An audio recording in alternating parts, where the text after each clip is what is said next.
কৃষকদের আমি বলবো, আপনারা যে টাকাটা পাবেন এবছরে আমরা খুব শিগগিরই দিতে শুরু করব, কিন্তু জমি টমি যাদের জলের তলায় ডুবে যাবে তারা চিন্তা করবেন না, তাদের জন্য ইন্স্যুরেন্স করা আছে।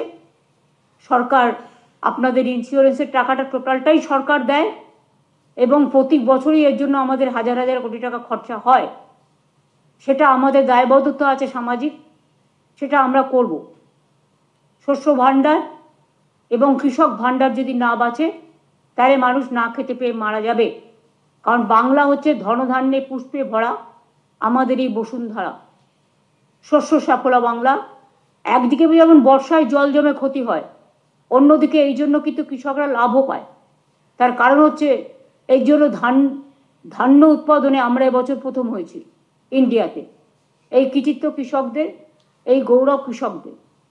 আপনারা ভালো থাকুন, আপনাদের পাশে সবসময় সরকার আছে। এছাড়াও আমরা সেন্ট্রাল গভর্নমেন্ট বন্ধ করে দিলেও আমরা বাংলার বাড়ির টাকা 12 লক্ষ অলরেডি দিয়ে দিয়েছি, আর 16 লক্ষ পেয়ে যাবেন। একটা ফেজ এখন দেওয়া হচ্ছে, ডিসেম্বরে দেওয়া হচ্ছে, আর একটা ফেজ মে মাসে পেয়ে যাবেন। তাহলে 28 লক্ষ মাটির বাড়ি আমরা করে দিচ্ছি। আগে প্রায় 47 লক্ষর মতো করা হয়েছে। এই 28 লক্ষ পুরো আমাদের টাকা, আগের বাড়িগুলোতেও আমাদের শেয়ার আছে এবং যেটুকু বাকি থাকবে আগামী দিন ফেজ ওয়াইজে আমরা করে দেবো সবটাই। কিন্তু মনে রাখবেন, সংখ্যাটা খুব বেশি হওয়ার জন্য চিন্তা করার কোনো কারণ নেই। আমরা 3-4 বছরের মধ্যে সবারটাই কমপ্লিট করে দিতে পারবো বলে আমার আশা, আমার প্রত্যাশা। এবছরে যদি আমরা 28 লক্ষ দিতে পারি তাহলে নেক্সট ইয়ারে আমরা নিশ্চয়ই আরও কয়েক লক্ষ যাদেরটা পড়ে থাকবে তাদেরও আমরা করে দেব, চিন্তা করার কোনো অবকাশ নেই।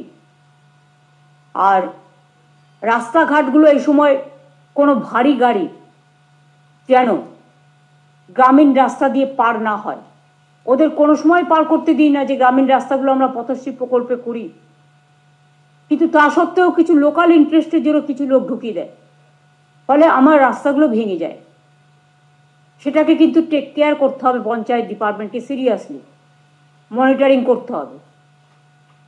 এবং যদি কোথাও কোনো অভিযোগ আসে সেটা পঞ্চায়েত ডিপার্টমেন্টকে হ্যান্ডেল করতে হবে, পুলিশকেও হ্যান্ডেল করতে হবে খুব ভালোভাবে।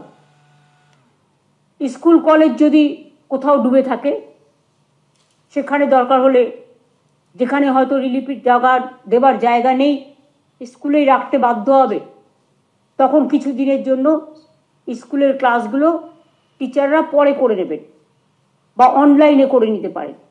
কিন্তু অনলাইনে তো সবার অ্যাডভান্টেজ নেই, এটা ক্লাস 9, 10, ক্লাস 11, 12 হতে পারে, কারণ আমরা তখন তাদের স্মার্টফোন দিই, কিন্তু অন্য জায়গায় তো স্মার্টফোনটা দেওয়া হয় না। সুতরাং তারা কোর্সটা যাতে পরে কমপ্লিট করতে পারে, যখনই কোনো দুর্যোগ, কোনো দুর্ভোগ বা কোনো দুরারোগ হয় তখন কিন্তু আমাদের মিলিয়ে মিশিয়েই কাজটা করতে হয়। কাজে সবাইকেই অনুরোধ করব সম্পূর্ণভাবে সহযোগিতা করবার জন্য।